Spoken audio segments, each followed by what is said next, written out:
Nada.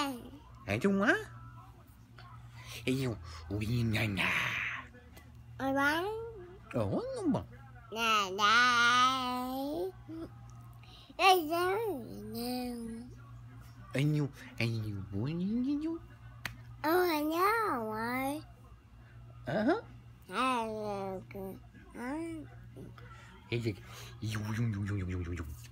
I know. It is Sunday, so today I am going to share another aspect of my life that I've enjoyed for many years. And since I just got through watching WWE Backlash, I thought I would talk about wrestling and the reason why it's been such a large part of my life. In all honesty, I can't think of a time I haven't watched wrestling because I've always remembered watching it. Everything that's ever happened. I remember when Hogan slammed Andre.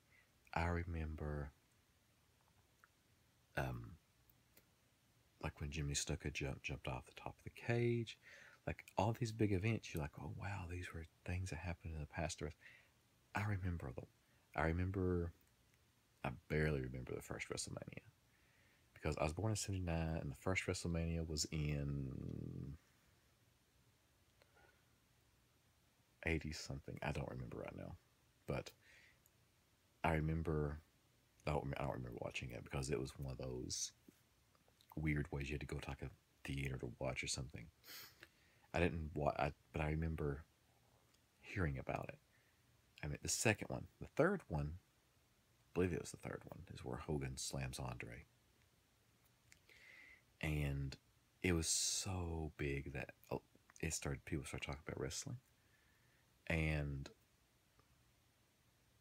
it's one of those things that it's like your favorite TV show, and you get really into it, and you always watch it. And there's sometimes you're like, this season's not that great, so you kind of slack off watching it some, which I have done with wrestling. There've been times when I was kind of like, and I wouldn't watch it as much, but I'd always keep up with it.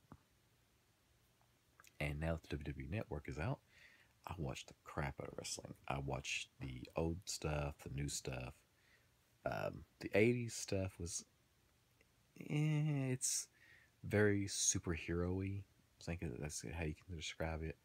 You just got these really big guys. I mean, it's like most of them are over 6'5" or 6'6", and like 300 pounds, like solid muscle. It's like, holy freaking cow. Where did they find these people? Well, you find out, they were all getting it through steroids and stuff like that. And the storylines were a little goofy, but it was still really good. I mean, but then you come into they call it the new era. It's when like Hogan and stuff just started going out, and like you had Shawn Michaels and Bret Hart coming in, not really coming in, but coming to the top, being the top of the card, and really liking that. And then you had the Attitude Era, and then like you had when WCW got really big, and then Monday Night Wars, and that was the best time for wrestling. If you want to see how wrestling, how at its best and at its worst, because they did, both shows did things that were they pushed it a little. Sometimes I think they did push it a little too far, but it was still very entertaining. So it's one of those things to where you could really, if you want to watch, sometimes see why people like wrestling, watch that era, and it's really good. Also,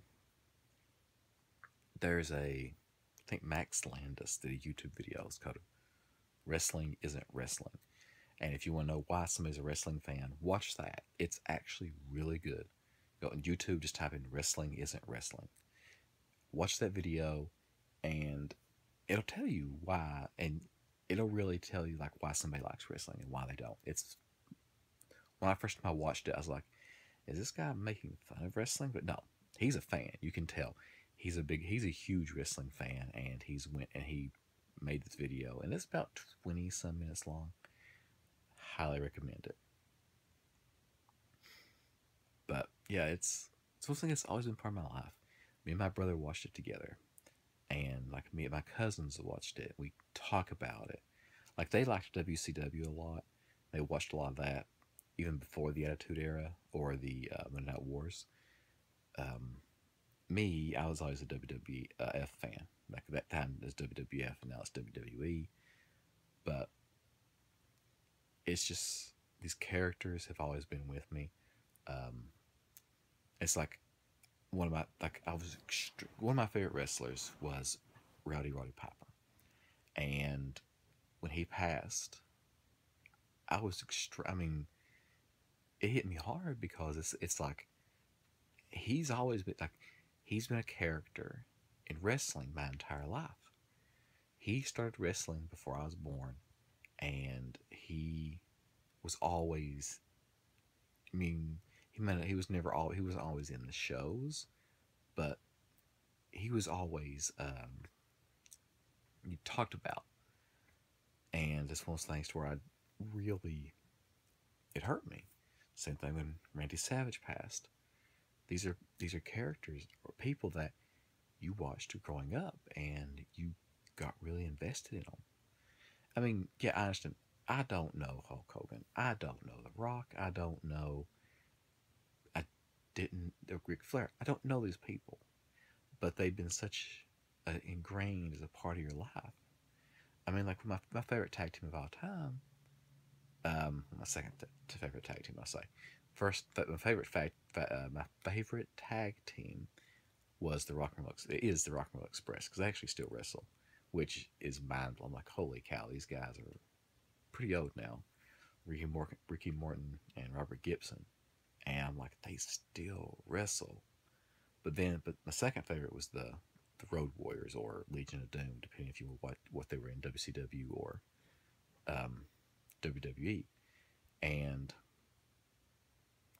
these two big guys just get out there and just beat the crap out of people. And I really liked it. But when Hawk passed away, that was another thing. I was like, my favorite wrestler in that tag team was Animal. My brother's was Hawk. And when I heard about it, I sent a message to my brother, and we actually, you could tell it's something because my brother was living in another state at the time, and it's like we talked about it for a while. We talked about the first time we saw them wrestle, not live. I mean, because we had seen them live in the probably late '80s, early '90s. We talked about how when they did the Skywalker match or scaffolding match, to where when he climbed up, you could actually when Animal touched the rail, you could see it just collapse, and we didn't know if it was real or not. Was that meant to be that way? And come to find out, it was real. They just put together the scaffolding wrong. So yeah, I mean, things like that. It's you've grown to almost like this person's part of your family. I like Vince McMahon. He's getting older. He's in great shape, but eventually Vince McMahon's going to pass away, and that day will be very sad to me because he's been a character in wrestling. In the 80s, he was always on it. In the 90s, he was on it. Like Attitude Era, he was a main character in it, and he still shows up now. And he has been such a part of my life that it's almost like a family member. Even I don't understand. I've never met him. I don't know him, but it's just something that you've always that the character and what he's built has been such a big part of my life that when he passes, it will hurt me. But I know that's just kind of me. But just with wrestling, I understand. Also, the storylines are so good. If you want, I mean, it's just every type of storylines you can think of. You have love stories, you have revenge, and like every classic story type, it's in wrestling. So they're, I mean, it's pretty. It's, I mean, like people say, it's a male soap opera. It's a soap opera with fighting. That's what it is. And it's really good. So if you've never watched wrestling, give it a shot sometime. You may enjoy it. It's like, actually, I remember there were times when I would fast forward because I would use TiVo, like when I had my TiVo. I would record the show. I'd fast forward past the matches just to watch the talking. Other times I would just watch I would watch the matches. It just depends on what part of my life I was in. So I like different aspects of it. But yeah, like today, like I've said, Sundays are kind of like family days. Today, I was out playing with my son a great deal. Had a lot of fun. Actually hooked my camera up to my RC car and drove it around a bit. This sounds like, I wonder what that's going to look like. It actually looked out pretty cool. I'm actually going to put that in here in the vlog so you can check that out. You can see how good I drive around. But hope you guys had a good Sunday.